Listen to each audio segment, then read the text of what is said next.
in blue pajamas, and I would recommend that as well. Yes, I was mentioning some things about the novel, and it's been reviewed, for instance, in the LA Review of Books as a fiery, soul-nourishing novel. It's just so great. I was just going to quote from the epigraph and then turn it right over to Ava. What else can you do when your stage is an ember and your audience a gun? That's what you had to do. You had to write poetry with the tip of the flame and set fire to your fear and silence. Shirko Bikas. So I'll turn it over to you, Ava, and we look forward to hearing you.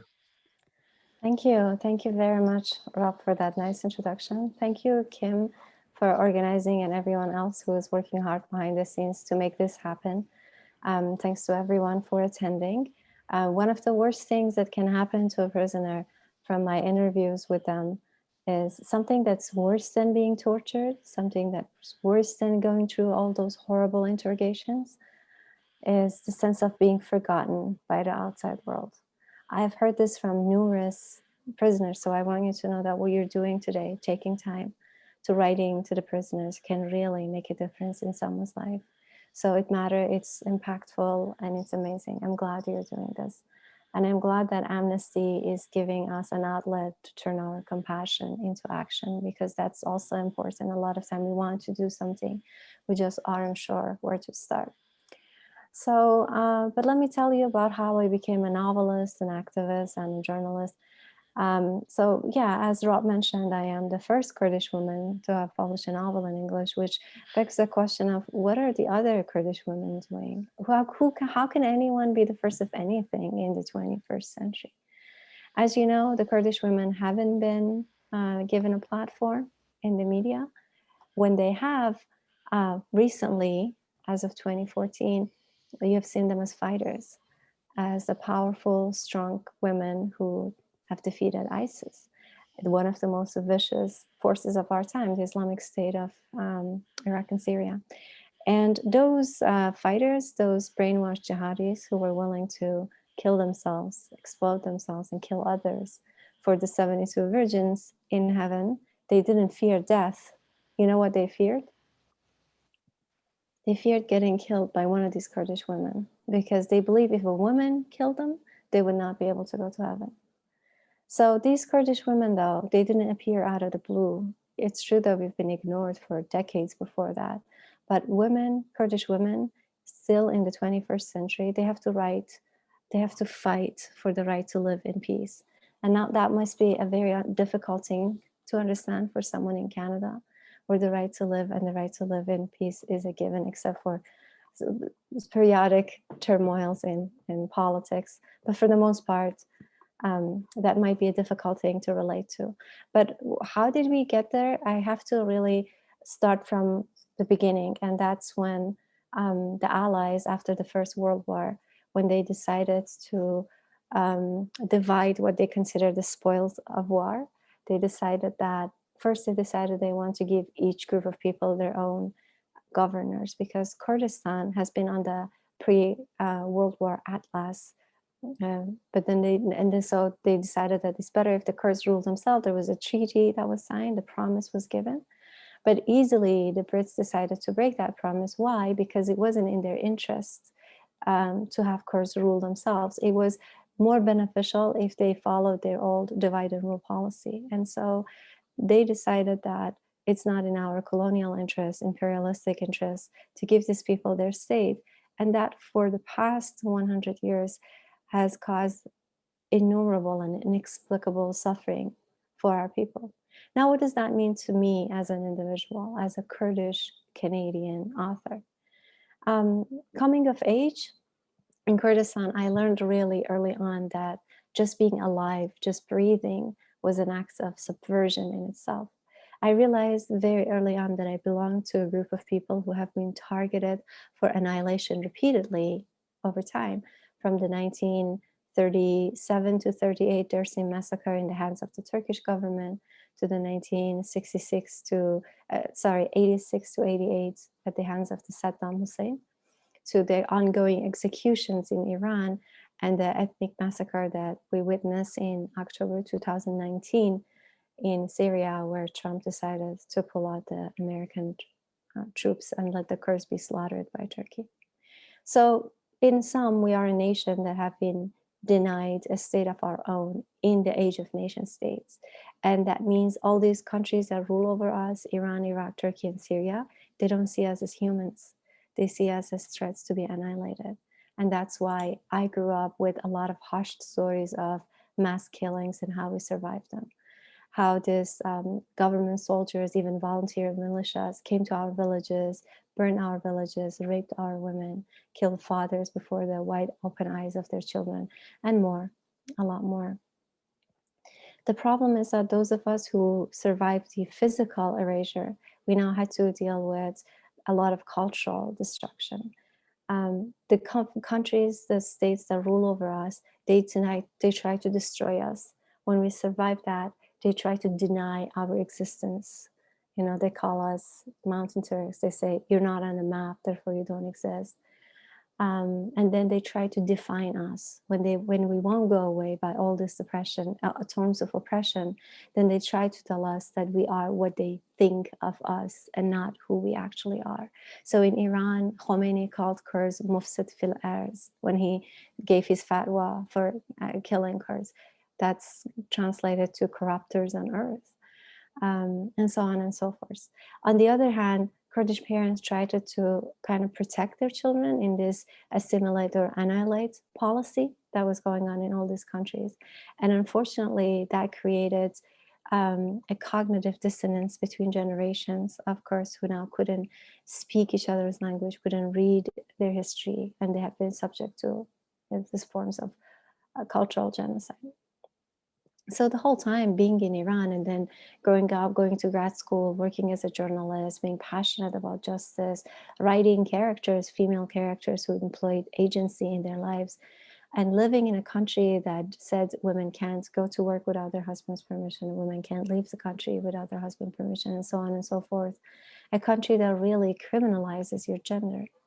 I always felt like an unwanted child of this place that was supposed to be my country, that was supposed to protect me. To this day, and the transgressions like that, having a voice, being a Kurdish woman and having a voice, those are transgressions that can be punished by imprisonment and torture and execution in a country like Iran. To this day, we have thousands of dissidents and intellectuals who have been hanged or are languishing on death row as you and I speak. So that's why it's so important for me to come to an event like this and talk to you, because I know how much your letters matter to them. The other thing I want to say is I'm not here to share our story to instigate pity. Instead, I want to tell you that because we have been going through everything that we have been going through for the past 100 years, we have become masters of rising from our ashes. In Kurdistan, the most common mantra is resistance is life. We know how to resist. We know how to overcome obstacles. We know how to push on despite living in an extremely hostile world. As a person, even though I knew that resistance is my only way in life, I can't afford self-pity. I can't afford feeling bad for myself. I either resist, and so through that resistance, I continue to exist as a human being, or I give up. And as I yearned for freedom, I found freedom and I found a redemptive world in books. It was in books where I could see kindness and compassion and meaning and purpose, and just understand the depth that there is to humanity and human life. But there was one problem. Even though I could read in English, I could read world literature, I could never find myself in literature. I could never see a character who remotely looked similar to me. I really love to know how other groups of people survive genocide, and what they have in common with me or don't have in common with me. And then I decided, okay, because no one has written Kurdish women into literature, we have to do it. It's our own job. And that's when I applied to University of Windsor, luckily won a scholarship, and then went to University of Windsor in Canada to get my master's degree in English and creative writing. And that was the beginning of my years in exile as of 2007. And I put my heart and soul into crafting literary fiction because I know the power of fiction in creating compassion and empathy in us. And it's not something that we are born into, it's something we have to educate ourselves about. So my life work is placed in that intersection between compassion and action, activism and literature.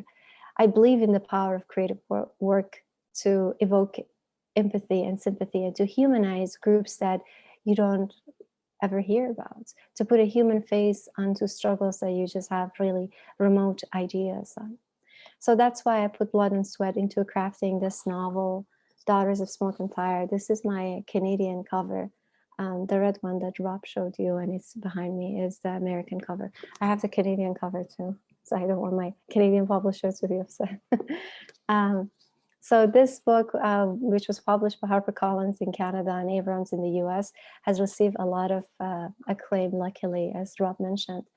Globe and Mail's called it one of the best new fictions of spring 2020, and Toronto Star gave me a really flattering review. But what is Daughters of Smoke and Fire about? It's about a sibling named Layla and Shia. And in writing this book, I have interviewed innumerable fighters, prisoners, activists, people who have decided that what gives meaning to their life in this world is pushing for justice and not being silent and not staying on the sidelines while a lot of brutalities go on. So Chia and Layla are these siblings growing up in the Kurdish region of Iran, and their father was an activist and he went down the path of imprisonment and torture. And so Layla and Chia have their own obstacles in life, but also what they inherit. So the book talks about family bonds and what happens to a prisoner today, someone that you're writing a letter to right this hour, would continue their life in prison, but also how everything would affect their families after imprisonment, during imprisonment, and so on and so forth. So Layla loves to make films. Chia is interested in, there's a younger brother, he's interested in studying law. He's a student, he's studying law. He likes to become a human rights lawyer and take the perpetrators of crimes against humanity into the International Criminal Court. But one day, Chia disappears while protesting in Tehran, and now it's Layla's job to figure out whether or not he's alive, and if he is, how to get him out of trouble. And while she's doing that, she puts her own life into danger as well. So in honor of the prisoners of conscience around the world and to help you better imagine the lives that you are supporting through your writing today, I would like to read just one page of Daughters of Smoke and Fire. This is from chapter 8 when Layla and her father are cooking together. And they talk about food and joke about food. And for the first time ever, the father shares some of his stories of his time in prison, because like I said, a lot of Kurdish parents, to protect their children, they don't share their pain and their trauma. And this somewhat happens in this night. That night, Baba did not turn on the television or radio. Instead, perhaps inspired by my soup, he went on and shortly after came back with bags of groceries. He taught me how to make a mouth-watering dish of ground lamb, celery, carrots, eggplants, potatoes, and tomato sauce. We substituted lentils for the ground lamb. Despite the embarrassing scene earlier, his temporary bachelorhood had put him in a celebratory mood. Did you know why they call this food malades? He blew on a steamy spoonful. Malades, meaning a clergyman would steal it? No, why is that? They say if something is really good, it will be immediately stolen, either by gendarmes or mullahs. I laughed. It's sad. He looked at me with surprise and tasted the food. I know, but I love those things. Naming a food like that, malades, stolen by a clergy. His taste test burned his tongue. I chortled louder. He threw his head back with glee, showing the empty space where his molars should be. The food was ready. We relished every spoonful. Another teenager was tortured to death today. Only 15, lashed for cursing at the supreme fucker. It was a test, but I didn't take the bait. I redirected. How did you learn this recipe? From Daegyan? Everything she made was unmatchable, he lamented. She was a saint. Every time I had a nightmare, she was there, ready to soothe me back to sleep. Oh, you had a lot of nightmares too as a child? I had no idea. Baba told me he had witnessed a massacre when he was 7, and how the murderous frenzy of the soldiers still haunted him with rejuvenated potency, in scenes that shifted from a mute, black and white motion picture to a colorful, three-dimensional, real-life experience. Chia and I had grown up hearing hushed stories about that day, the day that had defined my father forever. It was his inheritance, this agony, and I longed to share in his burden, if only to understand what had led him down his path of activism to imprisonment that was still a chain on our family. He'd only been 7 years old, Baba reminded me, swallowed, and then said he couldn't give details of the day.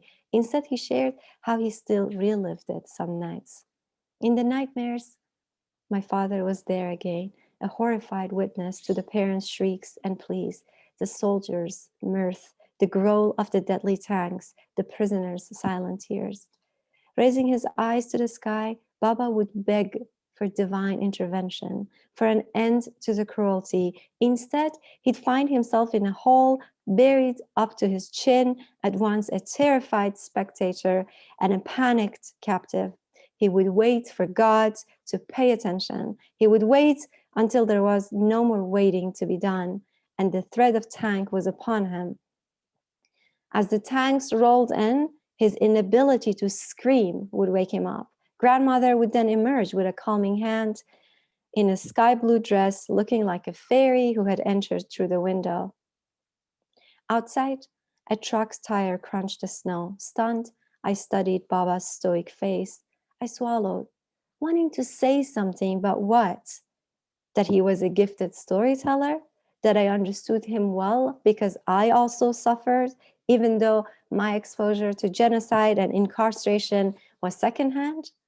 In fact, perhaps that was the problem. My imprisonment and motherlessness was figurative. His was literal.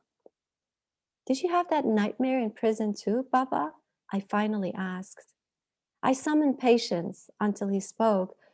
Ordinarily, a morning interrogation would be followed by a flogging in the basement, he told me. But one day, his guard was called upstairs and Baba had to follow. Baba raised his bruised face as they climbed up the stairs. He then saw a row of hanged prisoners framed by the window that opened onto the prison courtyard. Hearing of execution is one thing. Seeing those limp, hooded bodies, he couldn't finish the sentence. Baba saw before him his martyred brothers, uncles, and friends swaying slowly in the breeze together, their heads tilted to one side, ropes snug around their broken necks, hands and feet bound tightly together as if they were hanging from the sky itself. The guard pulled Baba along, and before he really knew what he was doing, he had shoved the soldier against the wall, kneeing him in the groin with all his strength. The guard collapsed, but others swarmed Baba, raining down blows. When they were done, he was thrown into a solitary cell. That was when Baba, who until then had been the quietest and most introverted of inmates, started beating his bloody head against the wall.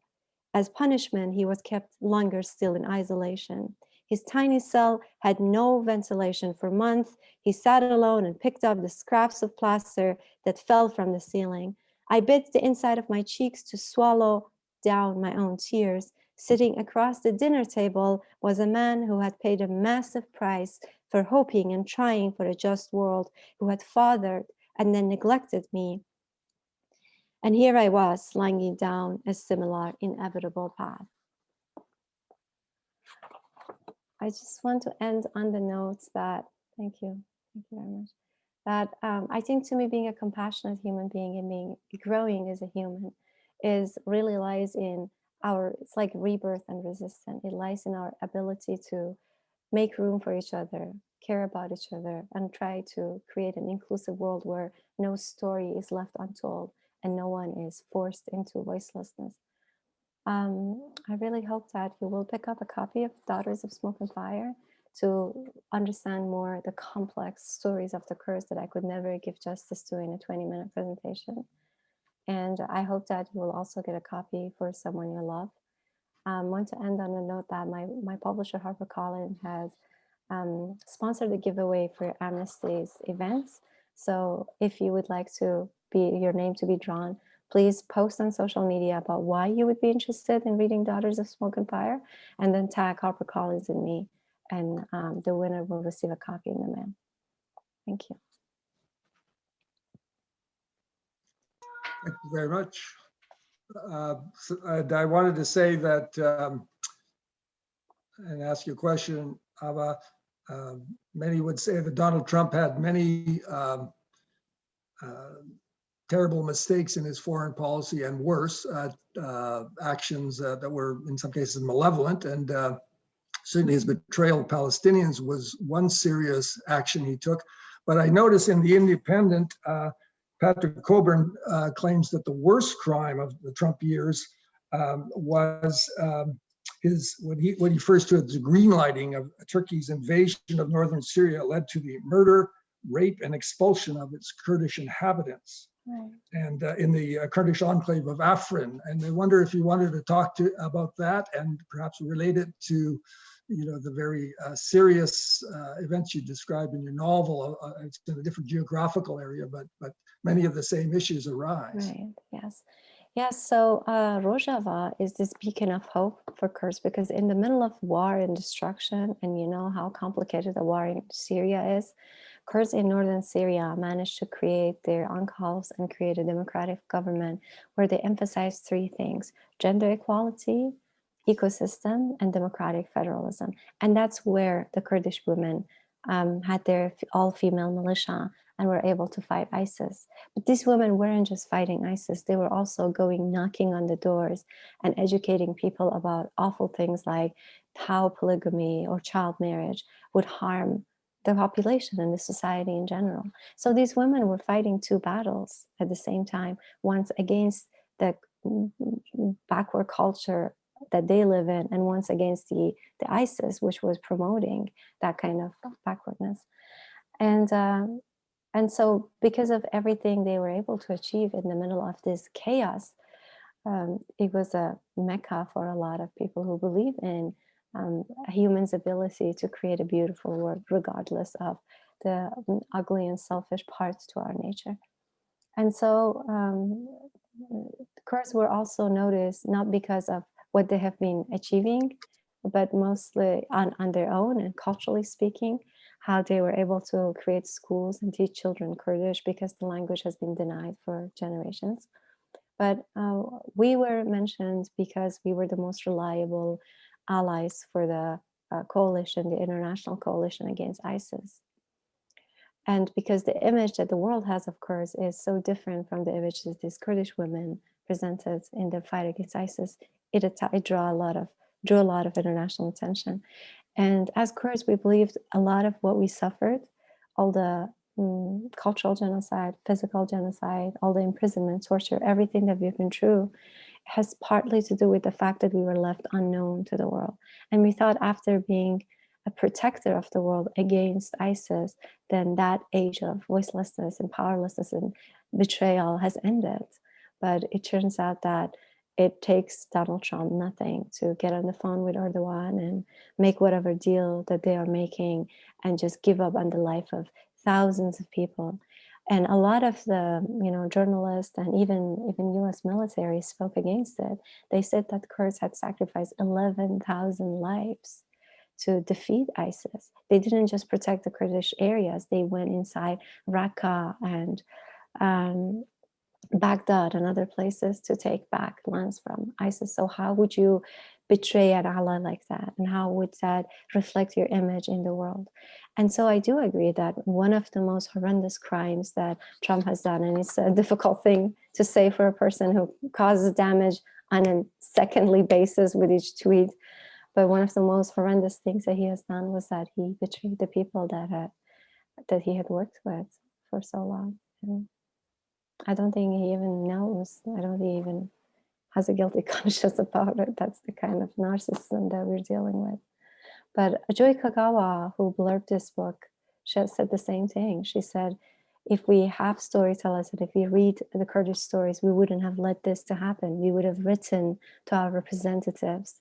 And as constituents and as people who vote, we have the power to tell our representatives what we want.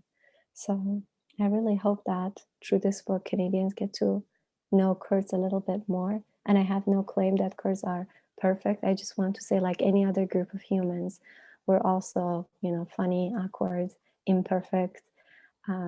We love, we give everything for our families, and we make mistakes and we stand up and keep on living like the rest of the humans in this planet.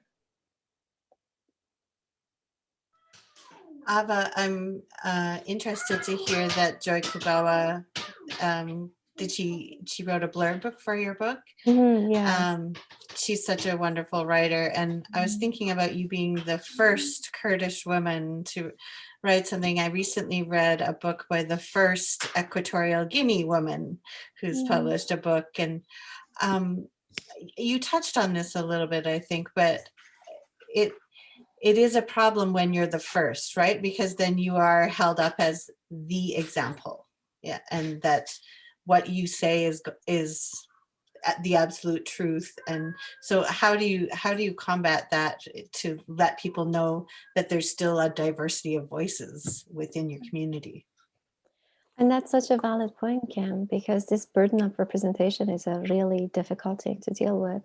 And I love what the Nigerian American author Chimamanda Adichie talks about when she talks about the danger of a single story, right? She talks about a reader coming up to her and saying, "I'm sorry, I didn't know Nigerian men beat their women." Like, imagine that generalization out of one minor character in her story. And being the sharp, articulate person that she is, she gives, "Oh, I'm sorry, I didn't know all Americans are psycho," right? No one would think that if someone writes a book called American Psycho, then he represents everyone. But me as a minority writer, it's been such a challenge where everyone, first of all, thinks because I'm a Kurdish woman, I wrote a novel about a Kurdish woman, then it must be biography. They don't understand that when you belong to such suppressed minorities, everyone becomes part of your family and you grow in a collective culture. So you have this strong connections to people. And I also think about that burden of representation, but I also know that I have spoken to and interviewed so many people who have been into these prisons, who have gone through torture, and they have been willing to share their stories with me. And so I'm honoring their stories by including them in the book as long as a creative, work allows me.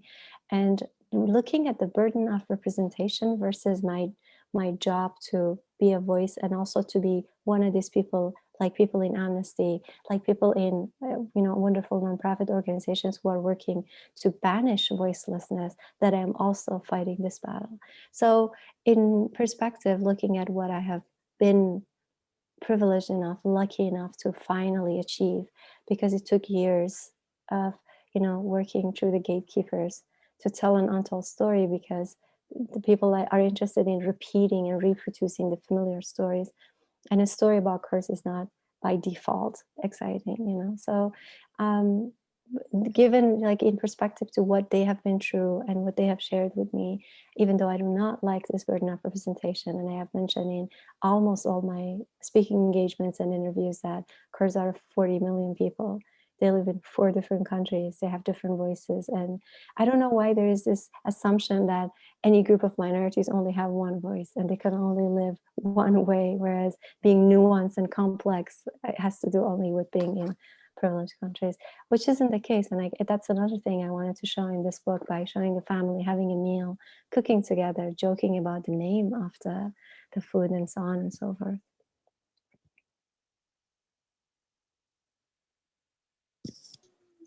I can't wait to read it, and now that I have heard the excerpt that you read. Thank you, appreciate it. Yeah, I think there's a lot of power in what we do and how we spend our Saturdays. So when you share your Saturdays coming here and writing a letter, Kim, when you're organizing an event like this, it can make a big difference. And then also our power is in what we purchase, right? If we support our local bookstores and libraries and purchase books more than other things. And we will go away from a world that's moving toward, I was going to say in a world full of Kardashian, pay some attention to Kurds, but I think I'm run out of time. Okay.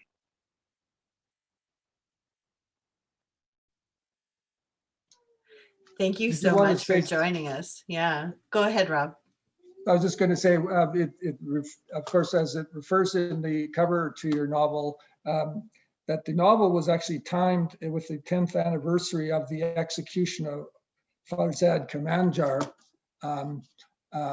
Can you tell us, obviously you've woven some of his story into the novel and his family story, but can you tell us his significance for you? Absolutely. So, I mean, we all look for inspiration at other people in order to know that it's possible to become a better person. So for me, a lot of what I was reading about, Gandhi, Nelson Mandela, Martin Luther King, were very inspiring. But I really desperately wanted someone that's Kurdish, whose age is closer to me, who is proving that this resistance is possible. And the reason Farzad moved in, shook me to my core, is because first of all, his stories from prison went viral at a time when I had just graduated. I had published my first book. I was feeling very disappointed about writing and all of those things. And I didn't know what I was going to do in order to be able to pay the bills and survive as an alone new migrant. And what I found out in his letter was what I had read about in books, but I hadn't seen anyone in real life put in exercise. And that's, how Viktor Frankl in his book, Man in Search of Meaning, talks about that there is a pause between the stimulus and the response, and our freedom lies in there. So even though as a Kurdish woman, or any one of us in life, we really don't have a lot of control over what happens to us, we have a degree of control in how we respond. First of all, are we responding or reacting? Secondly, if we're responding, how are we responding, right? And then making that decision, do I want to go into disappointment and self-pity, or do I want to get up and continue resisting? And he did that. To me, Farzad was an exemplary person in the sense that he was tortured in those notorious prisons in Iran. He was tortured because his cell phone's ringtone was Kurdish. He was tortured because he had a Kurdish accent. And despite all of that, despite all the brutality, he was capable of freeing himself from his prison cell through his imagination. So his letters, yes, would talk a little bit about how he had been kicked around in the torture room, but he would also talk about life and beauty and humanity. And he would write letters for his girlfriend who was outside of prison and talk about, so he really relied on the power of imagination in order to not be broken by them. And he kept saying they can do whatever they want, but they cannot break me inside. And he stayed like that. He didn't let them break them inside. And I don't know what this means to you, but as someone who was so many times in the danger of getting in prison, as someone who was born into a family of people who were in prison, who have worked closely with prisoners and their families, this is a really, really horrible thing to be in a prison in one of these dictatorships. And then if you go through that and you maintain your humanity and your hope intact, then that just made me shut up. I couldn't say, but I am, an exiled stateless migrant in Canada and no one cares about my writing. I had to get up and write. I had to keep knocking on so many doors until I found someone, in HarperCollins said, I have faith in this woman and her writing, and we're going to publish her book. That took years of fighting, and that's really thanks to Farzad. That's how his story started. The character of Chia is inspired by Farzad. And then I also wanted to have a female perspective. That's why I included Layla, and then their stories were intertwined. And it was amazing that the book came out on the 10th anniversary of his execution. So it makes me feel like things aren't coincidence. If we inspire each other, it's not just a coincidence. Do we have any further time, Kim, or are we wrapping up here today? We can probably squeak another minute or two out of the extra time here if there are more questions. Sure, go ahead and ask a question, someone. Thank you, Catherine, for buying my book. And thank you, Isabel, for the kind message. So I'm wondering what's next for you. Are you working on another book? Yes, I am. I am working on another book, and this one is about the life of refugees in North America, and also about the life of the Kurdish women who were taken as sex slaves by ISIS. So what they went through and complications that came out of that, because a lot of children were conceived during those times. And so that's a group that I am interviewing now and talking to. Hopefully I will be able to tell their stories.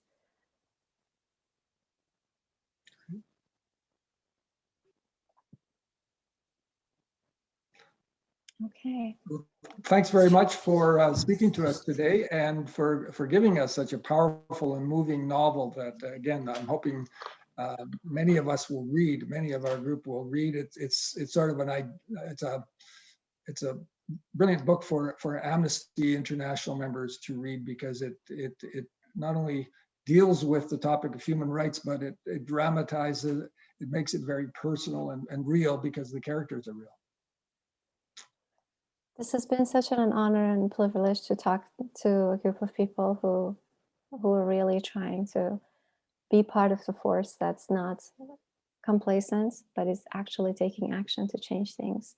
So it's truly an honor for me. Thank you, Kim, for organizing this. Rob, thank you so much for inviting me to meet your group. And you can always connect with me through avahoma.com or on social media. I would love to hear from you. All right. Okay. Thank you. Bye. Thank you. Thank you, Ava.